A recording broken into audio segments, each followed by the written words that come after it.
electricity flowing to your attic? No. It's a part of the camera. It's nothing wrong with the attic. No, so now I'm stuck on this thing. Welcome to PTI, boys and girls. In today's episode, big issues for Dan Snyder, and the NBA season is upon us. Yeah. But we begin today with the utter collapse of the Pittsburgh Steelers. After starting out 11-0, they have fallen to 11-3 with last night's loss to 14-point underdog Cincinnati, a team that had only won 2 games going into this one. Ben Roethlisberger looked lost out there. He had 7 yards passing in the first half. Wilbon, you were Pittsburgh's champion. Yep. Do you have any faith the Steelers can get it together? No. No, I don't, Tony. And that's an accurate accusation. I was the Steelers champ. I was saying the Steelers not getting enough respect. Sounded like Rodney Dangerfield. And Tony, they can't protect Big Ben, really. He can't locate passers and get the ball downfield. When he does, receivers are dropping the ball all over the place. Defensively, they can't even find the ball carrier, as evidenced by the Cincinnati quarterback running 23 yards with that touchdown last night.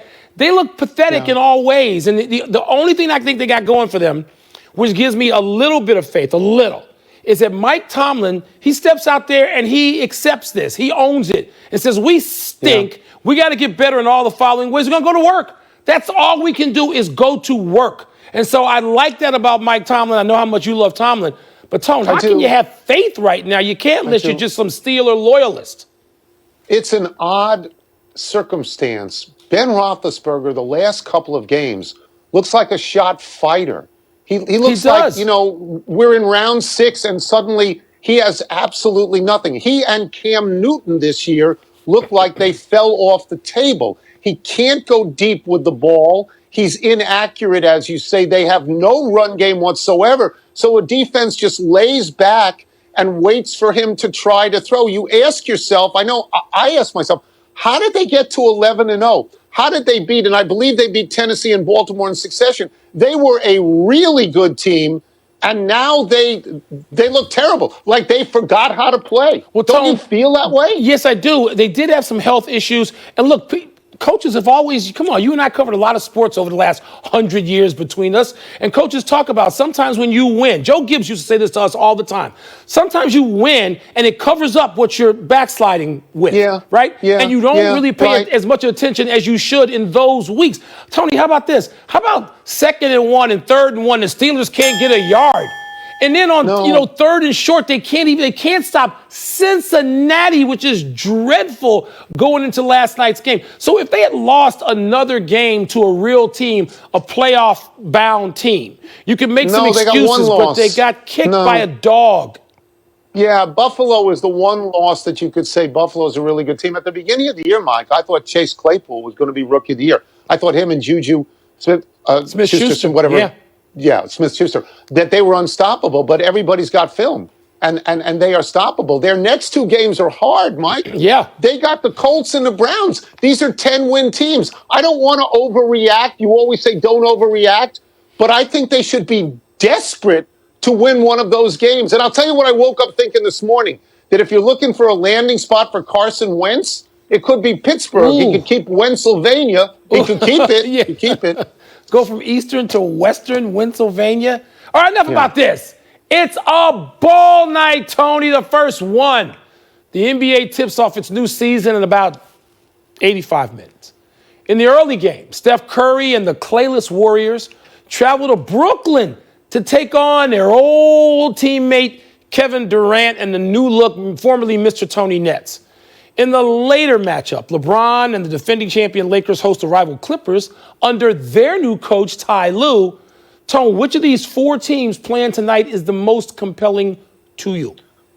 This is such an obvious answer. The only possibility other than Brooklyn is the answer. The only possibility would have been if Klay Thompson was healthy, and you would say, okay, now you can see the Warriors as they need to be. Right. But the answer is Brooklyn, and for a variety of reasons. We don't have to listen to Kyrie Irving's blathering, but now we have to watch him spread incense around the court. I knew you were going to get to that. Game. But there's one question, and it is, how healthy is Kevin Durant? He has not played in so long. That may be the most important question, not just for that team, but in the entire NBA. And that's why, because of Kevin Durant's return to the court, that's why the answer is Brooklyn. You can't possibly disagree on this. You know I don't, because I've called you during multiple preseason games and said to you, Tony, I'm going to give you, whether you want to listen or not, an update on Kevin Durant. So you and I have been through that. And yes, I'm not going to disagree with you. But I will say this, Tony, I think the Lakers are compelling just because you always say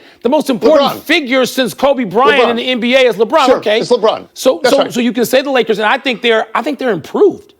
And Tony, I think that Golden State, yes, with Clay, it would be more compelling. Yes.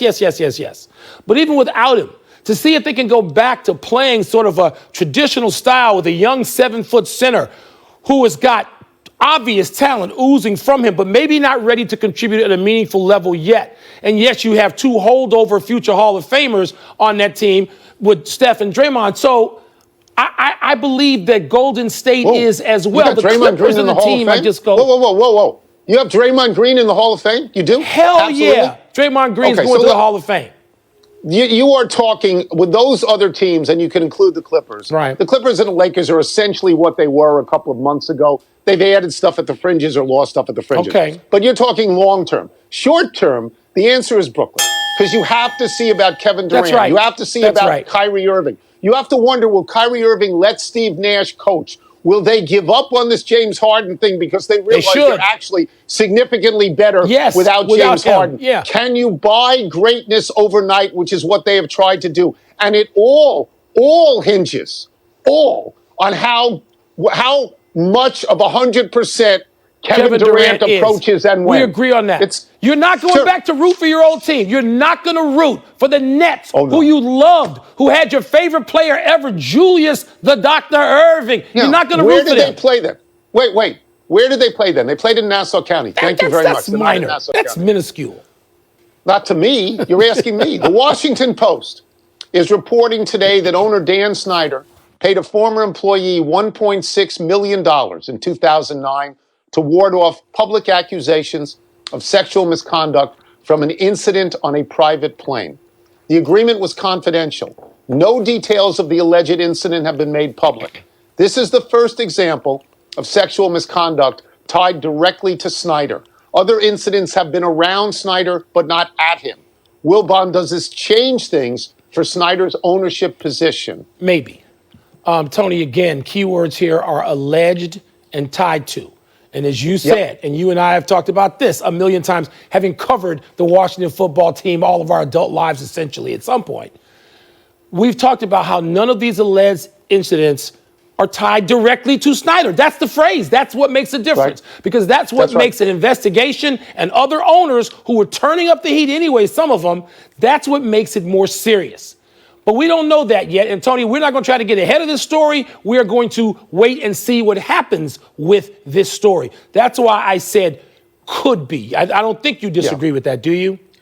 I think it might change things depending on the details. I don't think we will know the details, but I'm confident the league will know the details because of private investigations. Yeah. The league will know. And then if the league acts, we will know that something is serious there. I think the climate socially has changed, socially and politically, in the country. I think we have seen this in the last year. I don't think that this kind of behavior can be written off with a check and a non-disclosure agreement. I think the consequences of bad behavior are greater than ever. I think they're more serious than ever, and they go back further than they always did. What you and I know to be true is Dan Snyder has no allies in the league and no allies in town.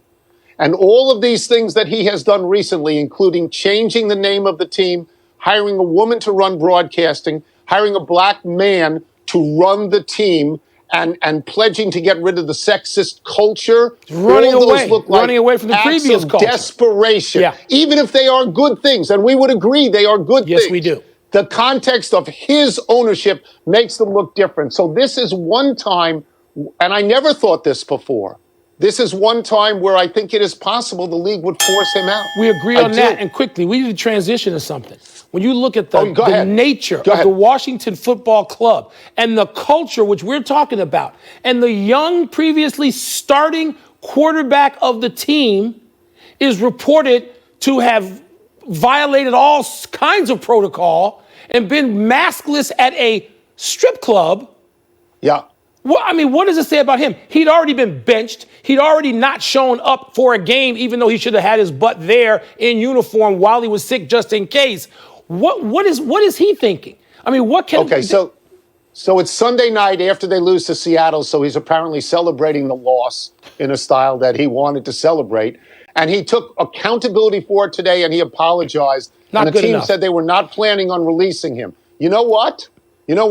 As soon as the season is over, they ought to think about releasing him. They probably will. Because and the apology and the explanation, not good enough. What do you think? You've been studying to be quarterback. What do you think it entails? Not that. All right, let's take a break. But coming up, Alabama has 2 Heisman favorites. Should a wide receiver win it for the first time since 1991? And we spent a lot of time slurping Aaron Rodgers. But do the Titans actually have a better offense? Toss up. Next. No, they don't have Aaron Rodgers. Pardon the Interruption is presented by Guinness. Game time is... Tim the Ball has great numbers. He has 32 touchdowns and 4 picks. He leads the country in completion percentage, 76.4, and yards per attempt, and this is wild, per attempt, 11.4. Crazy big numbers. And again, I will take Trevor Lawrence. Thank you. That's good because you came up with all those numbers, and all I did was write down Trevor Lawrence. So, I mean, I'm sorry. Everybody in Alabama's angry. You know, they don't want to hear us having any write-in candidates. They want to hog this all for the Tide. And I understand those players, as you just outlined, are very deserving. Trevor Lawrence. In the straw poll, Smith is leading in all the straw polls. That's my vote. I will just say this. Over the last 3 years, and Joe Burrow had a tremendous year. He did. But Trevor Lawrence over the last 3 years has been the best player in football. 2 of the last 3, absolutely. Next, don't hear my hands again. Next. Toss-up, they play on Sunday. Better offense, the Titans or the Packers? So I just found this out today, and I didn't know this, and it surprised me. By the numbers, the Titans have scored more points than every other team in the league. I would have thought it was the Chiefs. It turns out Tennessee has 436, Kansas City 435, and Green Bay 434, so it's close. So the essential question is, do you like Derrick Henry and Ryan Tannehill? Do you like them more than Aaron Rodgers and Devontae Adams? And you might. I think it's harder to defend Tennessee. If everything works well, I think it's harder to defend Tennessee. I don't think people realize how good Tannehill is this year. They don't. He's got 31 touchdowns and 5 picks. But Rodgers has 40 touchdowns and 4 picks. And if you're asking me which offense could be more spectacular, I would tell you Aaron Rodgers has the capability of 5 or 6 touchdowns in a game. I think if you're asking what player can be more spectacular, the answer has been for 4 of the last 8 seasons has been Aaron Rodgers.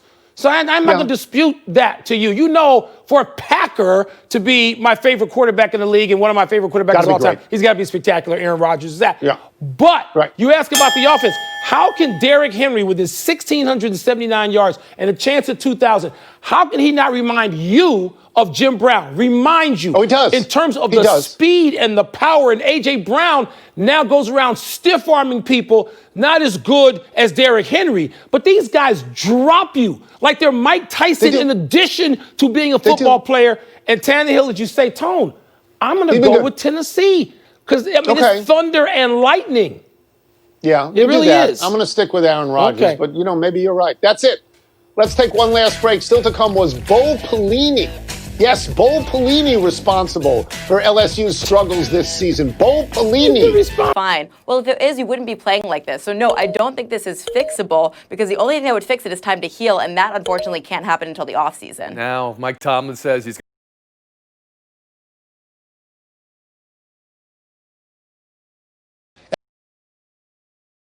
the supporting cast is better. However, I do think the Clippers match up well against them, as we saw last year, because they got 2 guys in theory that can try to slow down LeBron James. No other team has that. I like the Ibaka addition, as Jackie mentioned. I think he's an upgrade over Montrezl Harrell because he can stretch the floor and he's a better defender and deterrent at the rim. But the thing for the Clippers, yes, Paul George needs to look at himself in that mirror, as Jackie said. But you know what? A championship team needs to sacrifice. So if you're Lou Williams, Pat Beverly, all these other guys who were complaining about about Kawhi and Paul George and preferential treatment. You need to find other ways to affect the game in order for you and your team to become champions. Woo.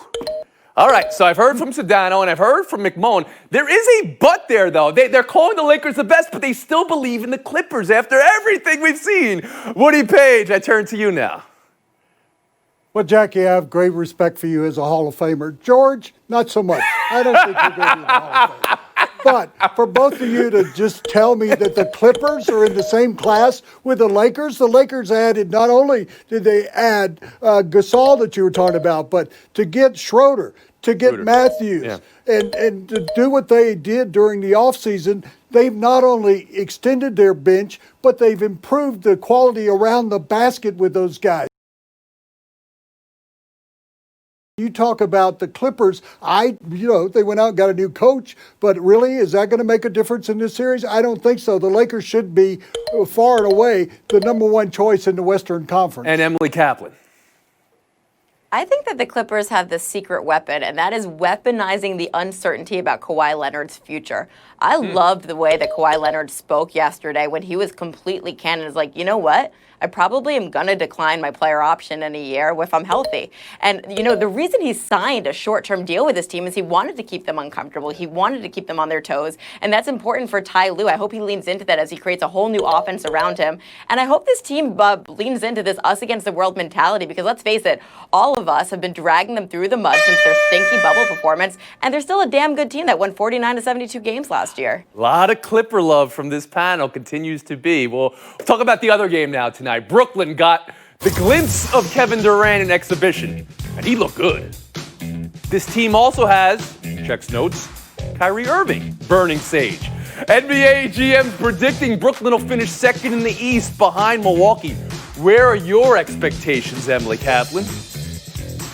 The issue with the Nets was never about their talent. It was always about their health. And what we've seen from KD so far is that, hey, he looks great. They're probably going to be a top 5 offensive team. The problem is I don't think they're going to be a good defensive team because KD's their only elite defenseman, and that could doom them in the playoffs. Jackie McMullen?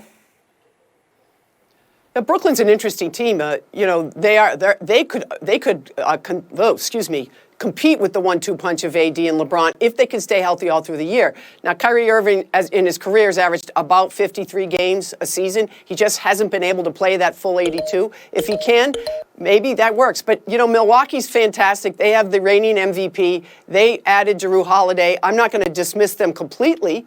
But I do think that the Nets, to me, are the most intriguing team in the entire NBA. It's must-see TV every single night for George Sedano?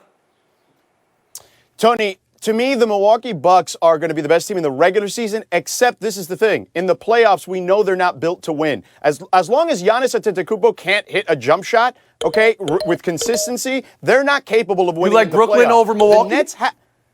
The Nets have the more top-tier talent. Kevin Durant, if he's healthy, like Jackie mentioned, and Kyrie, if he's healthy, they are the best team because they're the most top-heavy team. They've got good players that they can roll out as far as their supporting cast is concerned. Particularly on offense, they're going to be really strong. There are some questions on defense, but even though I think the Eastern Conference, you look at those top 6 teams, you probably put them in a bowl. I can pick them all out in different orders, and I would agree that the regular season standings may look like that, but at the end of the day, Brooklyn is the best team on paper. Wow. So, this is after not playing one game together. You had them already being the best team in the Eastern Conference. Just think back wins in this to how that played out for the Clippers last year when you had a duo who hadn't played together. Woody Page, you're laughing. Go ahead. Oh, I'm laughing at George. He used the word "if" about 8 times in this conversation. Woody's on fire today. And if frogs had wings, they wouldn't bump their butts all the time. So why in the world would one guy who hadn't played in 560 days, the other guy played only 50 games last year, they're developing chemistry, they're developing whether or not their health's going to be any good, and you're just putting down Milwaukee Bucks who has a situation now where Holiday in. You're talking about a guy that's going to average 22 points. You want to put a duo out George there? wants to respond to you, Woody, at the horn. Let's do it. Drew Holiday is a the very Bucks good are player. going to- He's a one-time All-Star. We make fun of Paul George, who's a six-time All-Star and couldn't get it done. Drew Holiday is not a good enough addition to help Milwaukee get over the hump, and Giannis still needs to hit a jumper. All right, some cleanup here on aisle panel, I guess. Kyrie Irving did play 20 games last year, Woody. Woody, you had Schroeder. He's playing Christmas time. He's here on the piano instead of a